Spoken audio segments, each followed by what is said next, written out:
Good morning, good afternoon, good evening, everyone. Thank you so much for being here, and welcome to Christel House's webinar on tackling youth unemployment through successful college and careers initiatives. This topic is especially important right now as we navigate an evolving job market and work to better equip young people for successful careers. We're really grateful to have you join us from all around the world to be a part of this vital conversation. As you settle in, please feel free to introduce yourself in the chat by sharing your name, your organization, and the country that you're joining from. We'd love to know who's with us today. My name is Rena Mansakani, and I am the I'm the Vice President of Expansion at Christel House International. Today's webinar will last about an hour and will include a panel discussion and an overview of our fellowship program. We're really excited to be joined by our fantastic panelists today. We have Adri, who's the CEO of Christel House South Africa. We have Praveena, who's a counselor and coordinator, College and Careers Program at Christel House India. We have Felix, who's the founder and executive director of STEAM Labs Africa, joining us from Kenya today. And we have Diana, CEO of Alianza Educativa, who's joining us from Colombia today. As we go through the panel discussion, you will get to learn a little bit more about our amazing panelists. In this discussion, we'll spend a little bit of time understanding the barriers to employment for youth in different contexts. We'll gain insights and learnings from our panelists about how their work supports young people to find employment, including the Christel House College and Career Program, and we'll delve into the crucial role of education in bridging the gap between learning and the job market. As our panel facilitator today, we're happy to have Ayanda, who you'll meet shortly, from Christel House South Africa. Ayanda leads a youth unemployment initiative at Christel House South Africa called Youth Bridge, and we're really excited to have her facilitate this panel today. I'd also like to mention that while our panelists will be sharing insights based on specific contexts, we're excited to have such a globally diverse audience with us today, and we encourage you to share your thoughts and perspectives in the chat throughout the webinar. We also look forward to hearing some of your questions and experiences during our brief Q&A later on. A little bit before we jump in about Christel House. So this is our first webinar in a series called the Global Education Insights, and we're hoping to explore other topics in the coming months as well. Christel House is a network of 9 no-fee, high-quality schools around the world. For over 25 years, Christel House has been dedicated to empowering children from under-resourced communities to realize their potential and transform their futures. We've done this by providing the comprehensive support systems that students need to thrive, both in school and beyond. Christel House has a holistic model that stays invested in every child for 18 plus years, from kindergarten up until their first job, integrating academic learning with nutrition and healthcare, life skills and social support, and college and career guidance. Today's topic is particularly important to us because of the key role our College and Careers program plays in the Christel House model, and you'll hear more about that from our Christel House panelists today. I will hand over to Ayanda to lead us through. Thank you so much, Reina, and welcome everyone.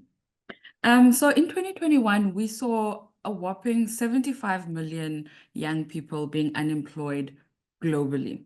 And just last year, we saw that the age gap between 15 and 24 saw 21%, almost 22% of young people not in education, employment, or in training. As Reina mentioned, I run a youth unemployment department within Christel House South Africa, which came about as a result of the question, what more can we do as Christel House? As Reina mentioned, at Christel House, we're more than a school. We're about equipping our young people beyond what they're learning in the classroom so that they can thrive, so that they can work towards upward economic mobility, and so that they can become responsible, contributing citizens of their countries and ultimately of the world. So when we look at youth unemployment particularly, we see two main gaps, and those gaps are between those that seek employment and the limited opportunities that exist.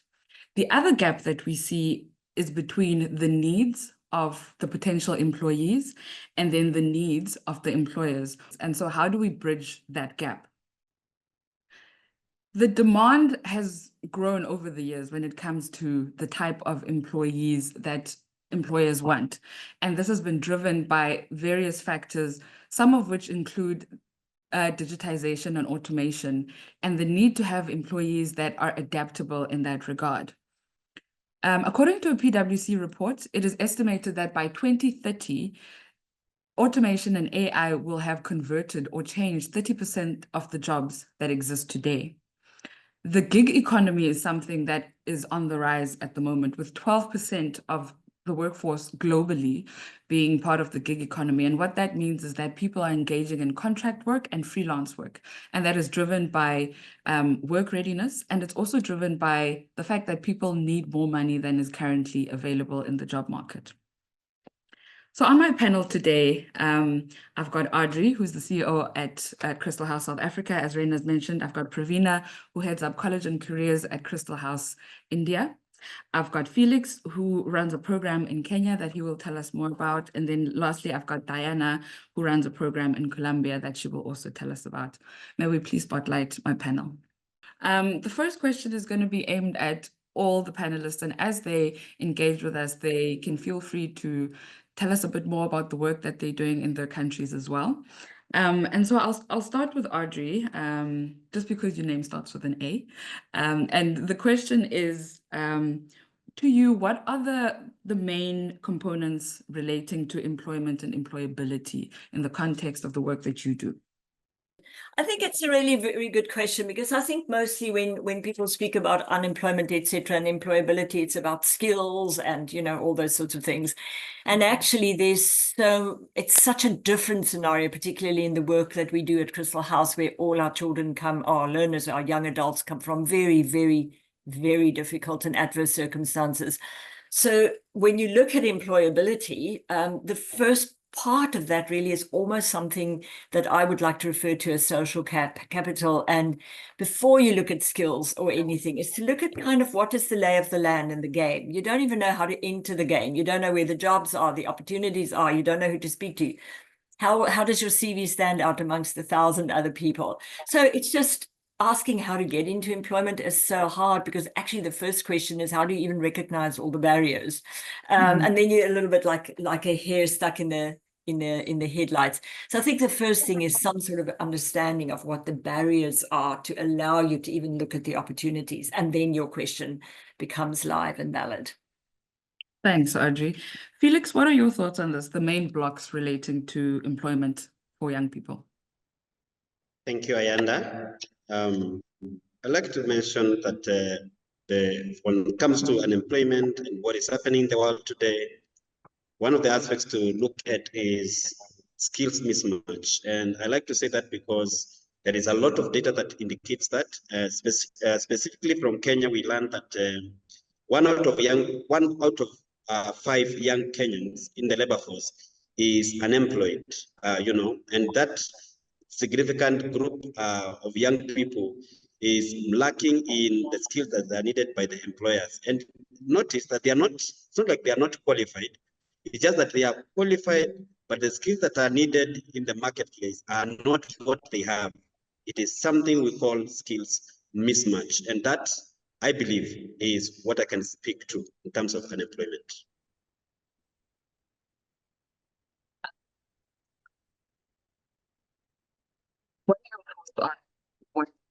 What are the blocks of employment? What are those things outside of education that you think are necessary in helping young people be employable?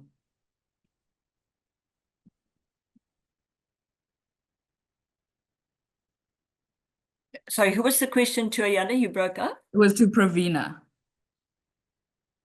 Hello, everyone. In India, mainly many highly educated individuals often struggle to find employment despite their extensive qualifications, leading to a sharp mismatch between the skills of the labor force and the jobs being created in the market. Generally, in India, the aspirations of parents are high in terms of their children getting educated, but it depends on different socio-economic backgrounds. But in our context with Christel House India, we work with impoverished children, and through the aspirations of parents are noticeable, but the same gets faded away in their everyday battle of fulfilling the basic needs of the family. So the continuous support to be given for the parents to keep their aspirations alive. But unfortunately, the same support is not given to the parents and children of underserved community. That may be the reason for high dropout rate in India. According to the Economic Survey 2023-2024, which was published on 22nd July, stated that about 51.2% of the country's youth is deemed employable. This is to say that about 1 in 2 graduates are not yet readily employable straight out of college. So, in my opinion, the major reasons for unemployment in India is lack of employment-oriented education system, lack of employment training and guidance, insufficient skill curriculum. Thank you so much, Praveena. While you are still unmuted, I actually want to follow up with some of the work that you're doing within the College and Careers Department in India, right? So what are some of the interventions and activities that you are engaged in to assist your young people to be ready? You mentioned that sometimes the barrier is the lack of employability or readiness for the workplace. So what are some of those interventions? To start with, the first level of intervention is the academic program. The curriculum what we follow encourages the skill building from a very young age. What we follow is mostly our teachers are facilitators. The students come up and do flipped classrooms, project work, discussions, collaborations, and the 21st century skills are learned outside the classroom through art, music, and physical education. We do have character development program and life skills where the socio-emotional learning takes place. So this gives them a rounded personality rather than focusing only on the academic curriculum. So the second is that we realized that we need to develop the knowledge on understanding the world of work at young age. So as part of our program, though we start from kindergarten, but a structured career guidance program starts from grade 5, which includes the career talk, workshops on career readiness, competencies, role model speaker series, career journey meetings with parents to update them with current trends in employment. And based on students' interest and aptitude, we help the student to set the career plan in grade 10 through a scientific and structured Jiva career guidance program. And we feel that education at the secondary level is more career oriented by supporting them in the career planning with the streams they opt for. And we help them choose the right careers in right colleges, and we support them with the college fees. So the support succeeded by achieving 100% of tertiary education enrollment rate in past few years by Christel House India. It doesn't stop here. The intervention still continues supporting them for next 5 years after their grade 12.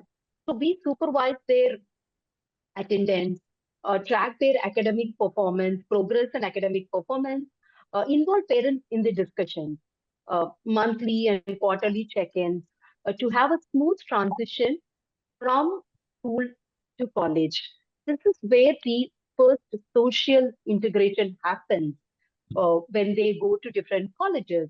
But we continue with the guidance and counseling through the individual career plan, where we bridge the gap between the university curriculum and their aspirations. So parallelly, graduates take up the certificate courses, which to develop their skills expected by the employers. And also, we train them on the career readiness programs by different corporates. So our students, our graduates are better off to master the first interview in competition with graduates from fortunate backgrounds. And about 90% of our graduates get through the campus placement. Rest of them are helped by us through HR firms and through our known network. So that's the first level of social integration, and the second level of social integration happens when they, when they start their career. That is through. So we take them through the programs like workplace etiquette, performance management, soft skills, finance management, and things like that. So the helping hand is given to them at every stage to be successful. And this gives us the proud moment of saying that 99% of our graduates are either working or studying. And they're all over in Middle East, Europe, and they are all over in India as well. So the intervention starts at right from the age of 5 until 23 years of education through a holistic academic program, character development program, and career guidance program. Thank you, Praveena. Thank you so much. Adri, I think there are a lot of similarities between the SA and the India College and Careers program, but could you weigh in specifically when it comes to the interventions relating to the social capital issue that you brought up earlier? And I think what Praveena said is very similar to what we do. The thread, though, the connecting thread always is, how does this really prepare you to be competitive in the world of work? So once the skills mismatch that Felix spoke about is done, exposure, etc., is done, then we get into the workplace where there's seemingly a level playing field, but it's not really a level playing field. Mm-hmm. So the conversation always is to say, how is it that despite what we do, we are not really recognized in the workplace with the full equity and equality that one would hope. So social capital plays a role there. Is who are you? How do you know the rules of the game? Somebody eats different to you, and then there's gossip in the kitchen, and then you're not going to get that promotion down the line. So it's a weird sort of thing. So the way we work with threading our character work through our curriculum, and the way we work with exposure and opportunities, those are the two most important parts. You don't know what you don't know. So it's important for us through our speed interviews, our career days, our learning journeys. There's a number of activities where we take our young learners and actually just give access and exposure. Then you can start asking the right questions. Then you can figure out maybe there's a skills mismatch, or maybe I should do this, or maybe I should do that. But that lack of knowledge of knowing how the world, kind of how to play the game, as I said earlier, is really important. And I think I'll stay with that for now, Ayanda, unless you want me to maybe just also spill that over into some of our other work we do, like Youth Bridge as well. But maybe we can wait on that as you... Yeah. All right. Thank you so much. I just want to encourage the attendees to type in any questions that they may have in the chat box that we'll get to throughout the conversation. Welcome, Diana. Thank you so much for joining us. I'm going to pose our next question to you. If you could talk to us about some of the work that you're doing in Colombia, particularly how you are assisting young people in terms of interventions to get them ready for the workplace. Thank you so much. In Alianza Educativa, we are committed that all students, especially those that come from disadvantaged backgrounds, have access to the same high quality education and opportunities. Thereby, we address issues of inequality and social mobility. the schools that we have around the city are placed in low-income neighbors. So we have developed a curriculum specifically designed to close the gap in basic competencies. Basic competence and basic skills are very important so that youth, when they move forward in their education, are well prepared for the labor market. So as a result, our students consistently are outperforming those in the public school system in Colombia. In addition to academic excellence, we also place a strong emphasis on social-emotional competencies. By focusing on these areas, we equip our students with the skills they need to navigate tertiary education successfully and obviously to thrive in their professional lives.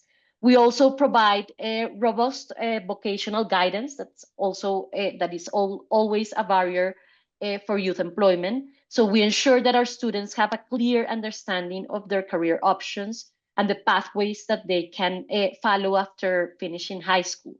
Our high expectations culture fosters a sense of ambition and determination, which is reflected in our outcomes. We have more than 70% of our graduates transitioning to tertiary education. This is way above the national data.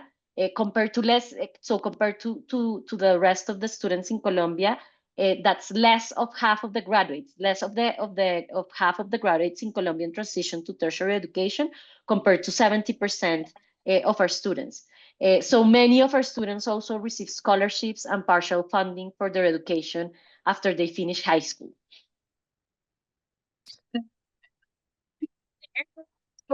Some of your initiatives, particularly your curriculum, in terms of addressing youth unemployment? Say that again. Sorry, I missed the first part. It was for Felix. Thank you, Diana. Okay. Felix, I do you want think, to repeat the question? yes, please. All right. So the question is, can you talk us through some of the interventions you have in your curriculum to address youth unemployment in Kenya?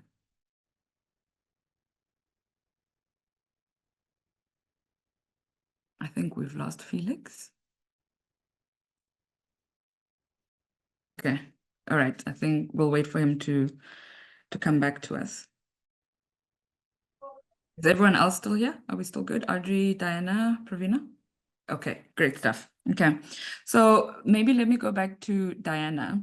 Regarding the curriculum within Colombia, the structuring and how you've spoken about the robust vocational assistance that you provide your young people and how you help them transition into the workplace. What are some of the key learnings that have come out of that for you? Maybe if you could share one or two.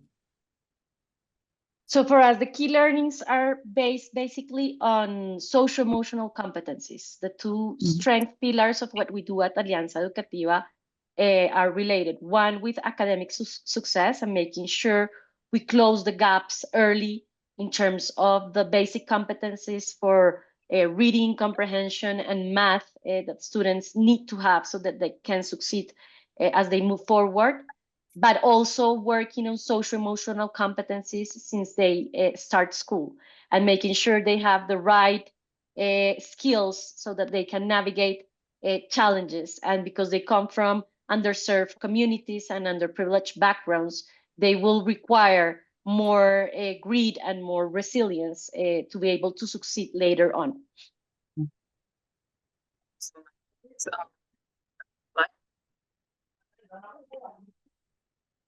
You're breaking up. Maybe say it again for Felix. Felix, can you hear me? Yes, Felix? I can hear you now. Okay. Do you want me to repeat the question again? So it's just about the curriculum. Yeah. Okay. Thank you so much. So first of all, I just want to say I agree totally with Diana and Adri on matters to do with what is happening in schools, and what is happening in majority of the schools around the world with regards to how the schools are looking at curriculum design. And I'm not talking about reinventing the wheel or coming up with a new curriculum. It's just looking at how the curriculum is offered and integrating certain skills we call autonomy skills like communication, social skills, self-regulation, among others. And that is critical in a school setup. Whether there is an external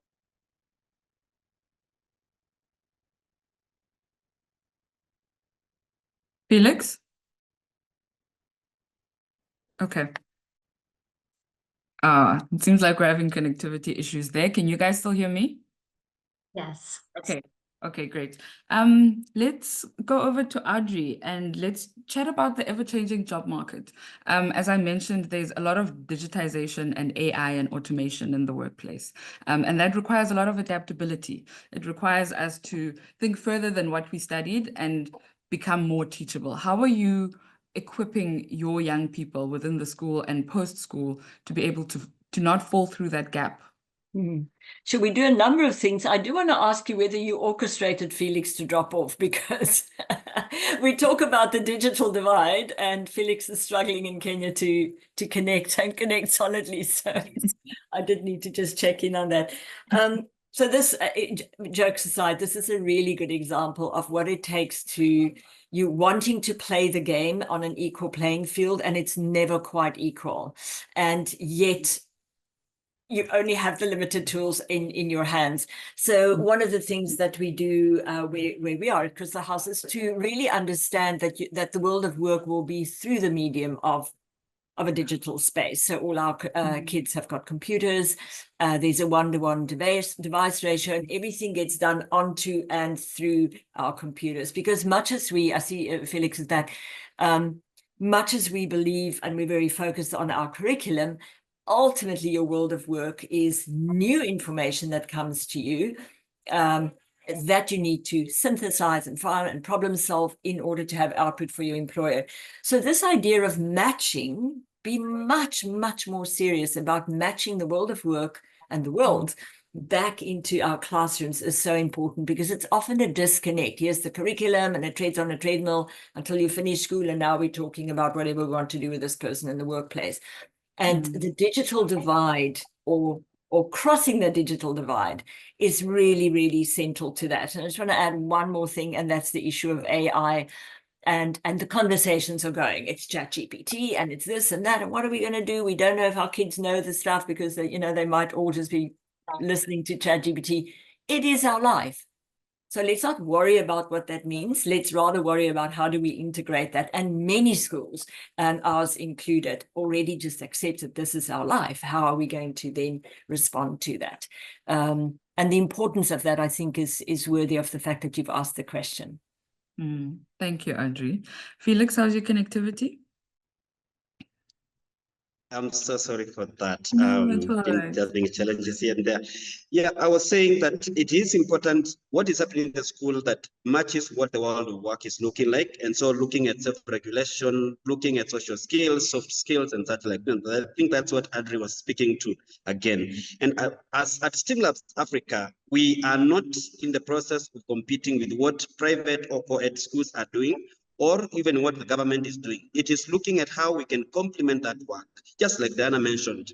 And we run what we call extension programs in the name of clubs, in the name of STEAM weeks within the schools. And these are interdisciplinary opportunities where the children can actually think about how they can create solutions for the world that they are facing today. And so when we go to a school, we will propose an opportunity to provide a STEAM week, where we will bring students together in form of what we call hackathons. And the hacking here is not for hacking Andrew's computer. It is not hacking Praveena's computer to check the protection and what she's doing with their work. But it is about looking into the problems and developing problem-solving skills, looking at ways in which we can bring in the aspect of adaptability, and building the capacity of the children to be able to thrive in a very competitive space. And so develop not just IQ, what we call intelligence quotient, not just emotional quotient, but also the adaptability quotient, which gives them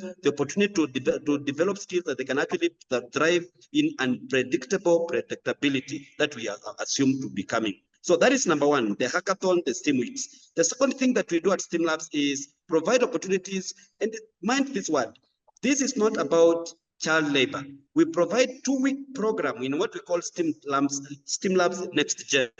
At the age of 17 years, not 17 rather, at the age of between 12 years and 17 years, we ask schools to provide students to us so that we can give them to the organizations like the industries, so that they can actually go and see the real work, the work that is happening in the industry, and then they can come back even before they choose their subjects in terms of what they want to go through.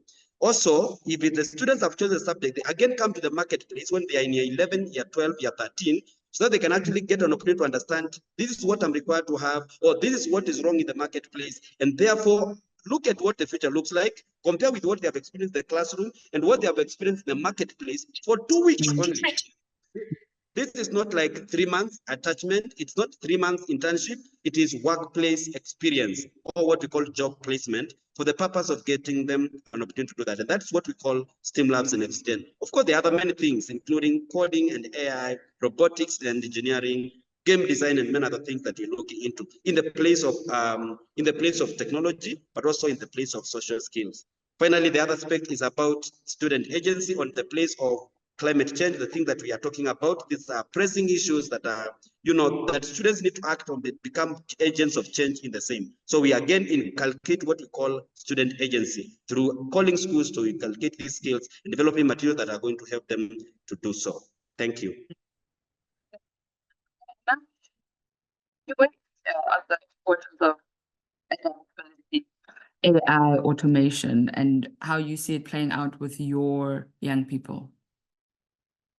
Diana, could you repeat the beginning of that question? It got cut out. I was saying to Diana, can you weigh in here when it comes to adaptability, automation, AI?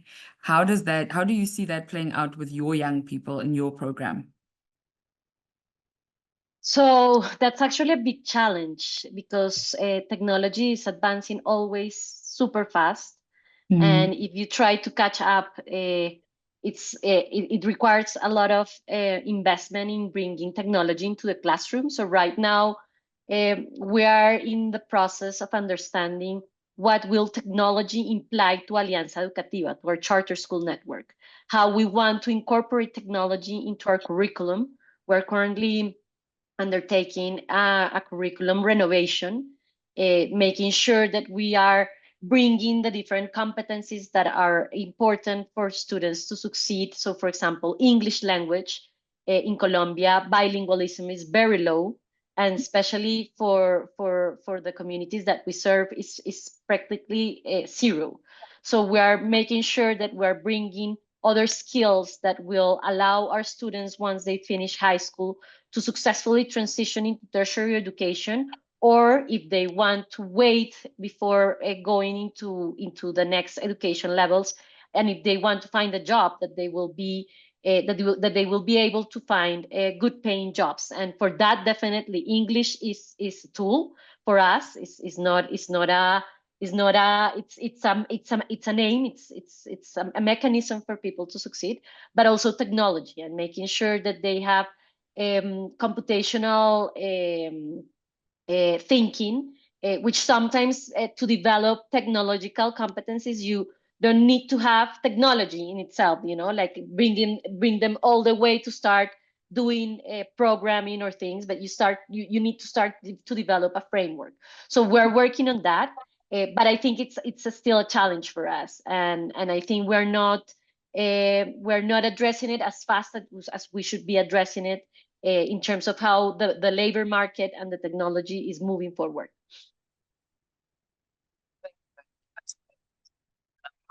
Other people on this call experiencing similar challenges. Praveena, just for the last 2 minutes before we head over to our Q&A, I just want to talk about how education and employment intersect, and what do you think are the layers and the levers, the layers, the activations that we can call upon, implement to ensure that successful education equals successful employment? Praveena? Can you hear me? Yes, can hear you. Yeah. See, as I mentioned earlier, we are in a learning crisis.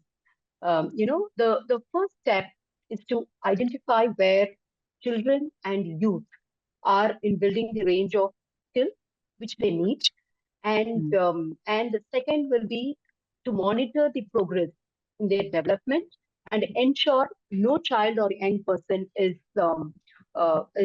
left behind. India's workforce desperately needs investments in skill building, and the quality of education varies widely. So some excellent institutions are accessible to a tiny fraction of the population, while the vast majority um, must contend with inadequate facilities and curriculum with insufficient emphasis on critical thinking or job ready skills. So I would say the transferable skills, including the life skills and social emotional skills, the digital skills, which we are talking about, the automation and AI, which allow individuals to use and understand technology. Um, then the job specific skills, which support the transition into the workforce, and the entrepreneurial skills are essential for children to thrive. So I guess this the quality education, and break down the barriers that put them at risk of dropping out. So assessing the learning levels of the children and provide tailored the remedial classes to speed up their learning, and then prioritize foundational skills to build a strong base for lifelong learning and support social health and well-being. Thank you so much, Praveena. I'm going to head over to our questions. The first one is for Adri. Adri, the question is, could you say a bit more about how you facilitate social capital for young people in disadvantaged communities? And that question is from Ilka. Hi, Ilka. It's an interesting question that it's in young communities. And just for interest's sake, the biggest social capital is built in our younger communities, and then it sort of reaches a pivotal point at tertiary education. That's where you build your networks. So if one thinks of social capital essentially as your network, your immediate network, your distant network, who can you reach? And through that, you've got opportunity, you've got exposure, you get a sense of what the game is like, and you've got access to the game, if you understand broadly, metaphorically, what I mean by game. So when you do that, all the various aspects then becomes important. The ability to communicate or to be critical or to solve the problems that one knows through your 20th century learning design. So if you do those sorts of various things, you can start to map and build social capital. In our younger children, just as a little aside, we have a program that we run at Christel House called Simunier, where we actually bring our young people together. We go across the wealth divide, all the way from the marginalized schools with no resources to private schools, against the beautiful backdrop of Table Mountain. And we bring these youngsters together to say, can you meet each other? Can you get to know each other for the humans that you are, so that you can transcend height and age and weight and skin color and accent and access to wealth and money, etc., that you can just learn to access each other for who we are. Now you're starting to build social capital. And maybe just, Ilka, last important point is that what we've learned through our research is that you have more success in that if your groups are smaller. When you try and have these cross connecting interactions or events. For example, when we have at the end of the year, a big derby day with 400 children coming, there's not a lot of quality moments to connect at a social level to build that capital. Because people sort of, you sort of go back into your bias. It's a lot of people, so you hang with the people that you know. So in that sense, we try and have smaller projects more regularly that you can start and complete. And those are very clear things. And I'm happy to speak to you about it afterwards, about some of the projects and the direct things that we do. Thank you, Adri. Felix, the next question I'm going to give to you. So this relates to how are we preparing teachers and educators, particularly from a curriculum perspective, to incorporate AI. In Kenya, I know that there's a competency-based curriculum moving away from the traditional type of teaching and learning. So if you could touch on that as well, please. Thanks. Thank you very much. In Kenya, I'd like to start by saying that we began education story earlier before 1964. And upon Kenya gaining its own independence, established a curriculum framework that was supposed to help it, bring a skilled workforce in the marketplace and in the world and in the country for national development. Up to 1984, that's when from 64 to 1984, a new president would come up with a new curriculum, which was dubbed the 844. And this one was also, again, looking into providing skilled labor force in the community. Because of various commissions of inquiry and all the discussions to do with the review of curriculum, the curriculum watered down to what we now, many of the countries and systems of education call the one that promotes rote memorization of facts and exam and high-stakes standards of exams. But towards the end, towards 2016, the president of that time, and together with his government, sought to continue with the agenda that had been started earlier on to bring in what we call competence-based curriculum. The key goal being not just the rote memorization, which has bedeviled the curriculum called 844, to now what we call the CBC, or the competence-based curriculum, with a goal towards building learners that are, again, in sync with what Adri was calling the labor force requirements at the moment. Even Diana mentioned that. And the goal has always been to get the students, first of all, to be engaged, the students to, to also align with the students' way of their pace of learning and also their learning style. But the challenge has always been the numbers. Number two, the teacher training. And those two are the main concerns when it comes to that. So we are going to the grade 9 of the competence-based curriculum implementation, years after we started in 2016, 2017. And what we are seeing is a situation whereby the students are engaged, there is everything going on well, but there's still a gap when it comes to teacher training. And I know the question is about artificial intelligence, but let me tell you, the first thing we need to get to happen is learning in the classroom. And what is happening in Kenya right now is progressive education taking its shape amidst many challenges, key being teacher training. So what would happen is we have teachers trained at the beginning of the year on a subject that has been reduced, like what we call, there is a subject called pre-technical studies. They have all the skills that they require at the beginning, but it's only 1 week training. But it will not be followed up with, continued training or communities of practice as you'd expect. And that has become a challenge. So now with the advent of artificial intelligence, you can just imagine that this teacher is going to have to deal with another thing that is supposed to simplify their work. Just like calculator came from mathematics, this other Gen AI is coming also to help with the other things that we're talking about, including lesson design, curriculum planning, and everything else.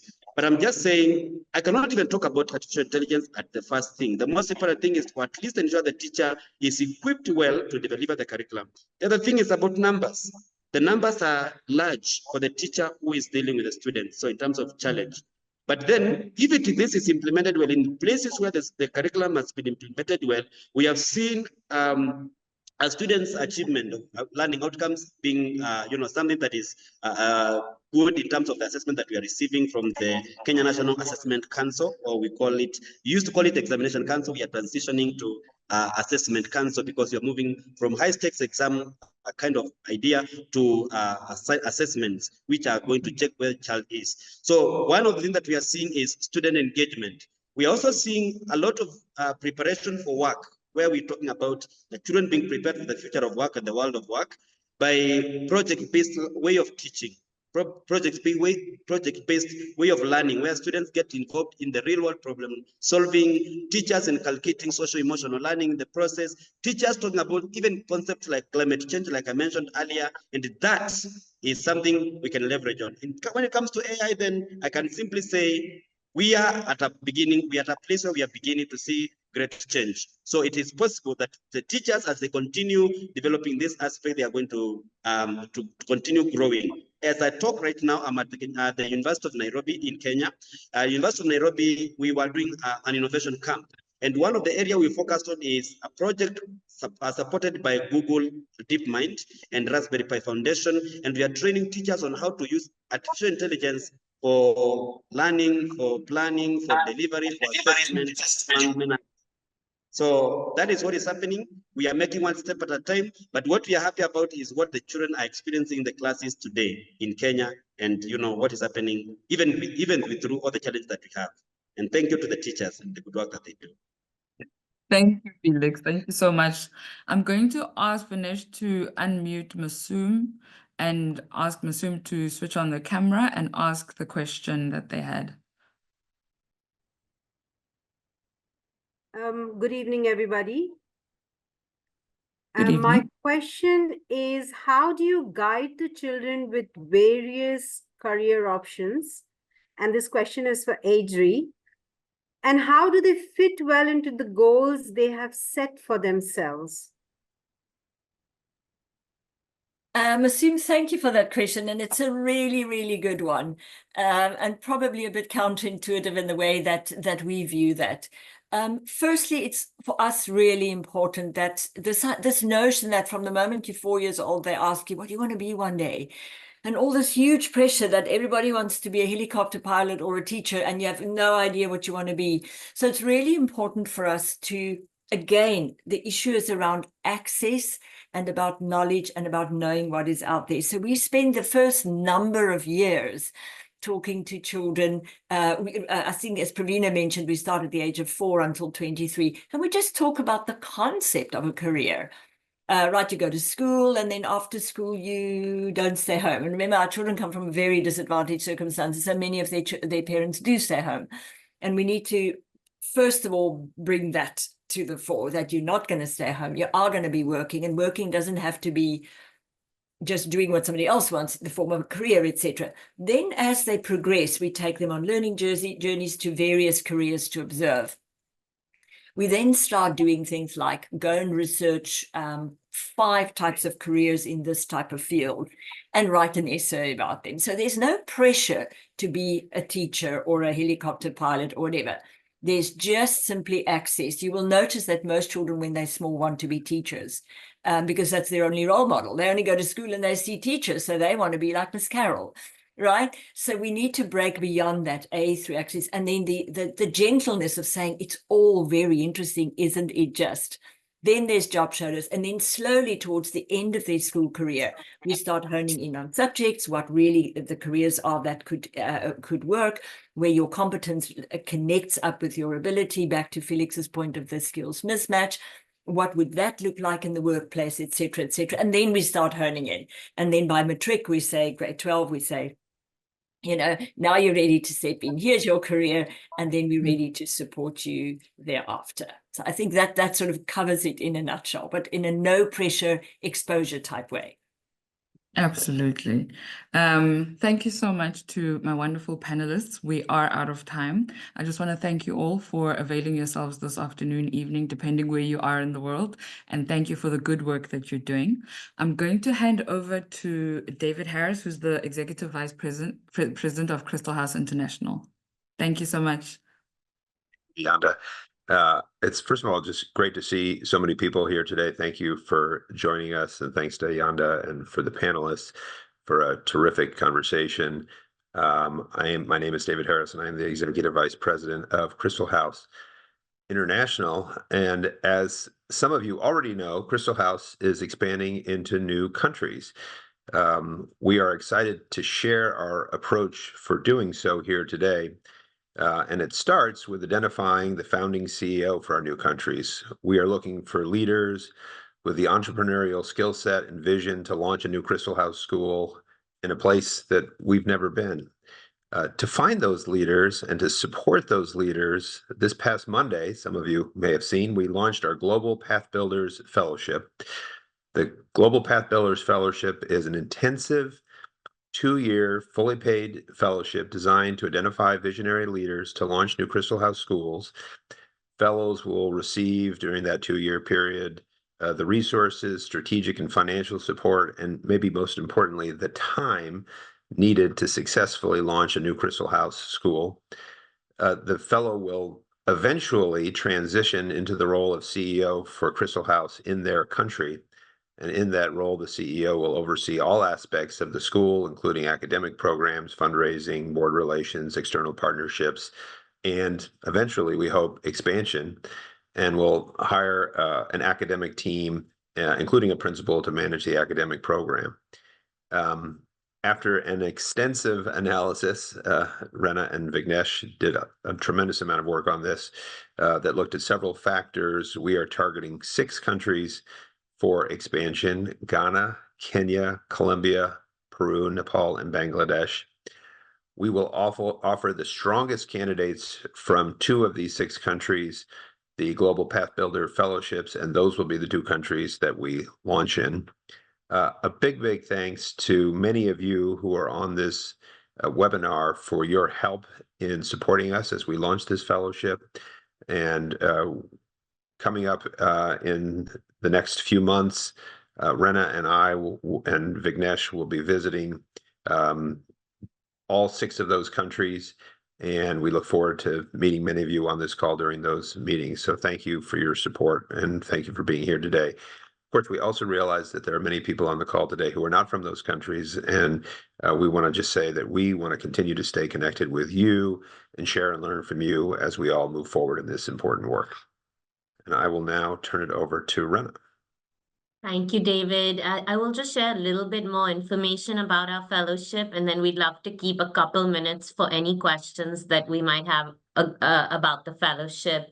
So as David mentioned, we are looking for entrepreneurs who are committed to changing life outcomes for children and families from under-resourced communities in our 6 target countries.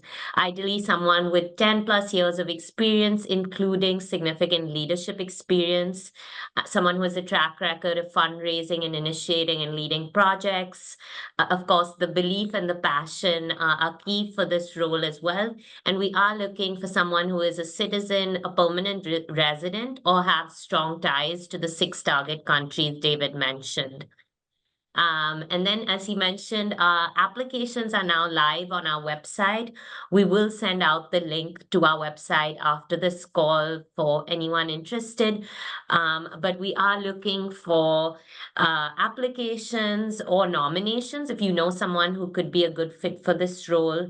We are also looking for help spreading the word about the fellowship in the 6 target countries. Many of you on the call today are helping us with that outreach, and we're really thankful. But if there are others on the call that can help us with this outreach, we'd love to hear from you, and we can set you up with the materials to help us reach the right candidates in these countries.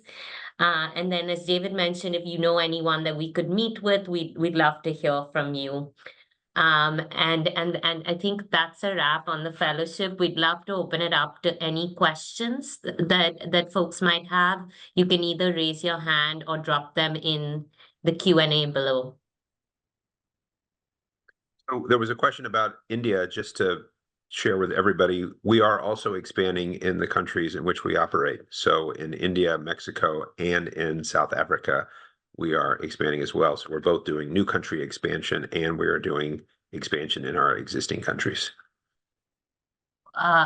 Victor has his hand raised. Vignesh, could you unmute Victor? And Victor, do please ask your question. You can unmute and ask that. Can you hear me now? Yes, we can. Okay. I'm Victor from Ghana, and then I've been working within the education space for almost 10 years now. So I've had earlier on engagement with the team as to what the intentions are, and then the opportunities that exist within the Ghana education space to work in terms of our Christel House and getting a setup. So the question I have is, when you set the teams up for the 2 years, after and support them to be able to set up, after that, what next? What becomes the role of the people in terms of fundraising, and what other support services or mentoring or coaching services will be available for such entrepreneurs and school leaders to be able to take off, since it is a new intervention, and probably most people might not be familiar. Will there be that kind of support services available? Yes, Victor, that's a very good question. At the end of the 2-year fellowship, our goal is for the fellow to transition into the role of Chief Executive Officer of Christel House in their country. And the supports would continue, the supports that David mentioned in terms of funding support, support with programs and services with potential future expansion. Those support systems would continue, and that person would transition to the role of CEO in that country. It is a great question. We have a team of 27 people at Christel House International that are working and living all over the world, and that team's focus is to support our schools. So in addition to financial support that we would provide, there, as Rana mentioned, there would be a team of people that would be very involved in supporting your school and your efforts in a whole range of different areas. I think we have 1 minute left. Thank you, everybody, so much for joining us today. We really appreciate you taking the time. We will be following up with the recording of today's session, as well as answering some of the questions we didn't get to today. We're also going to put up a quick link. We would love your feedback on our webinar. As I shared at the beginning, we hope to do more of these, and we'd love any feedback so that we can curate our next webinar. Really appreciate your time and hope everyone has a great rest of their day. Thank you.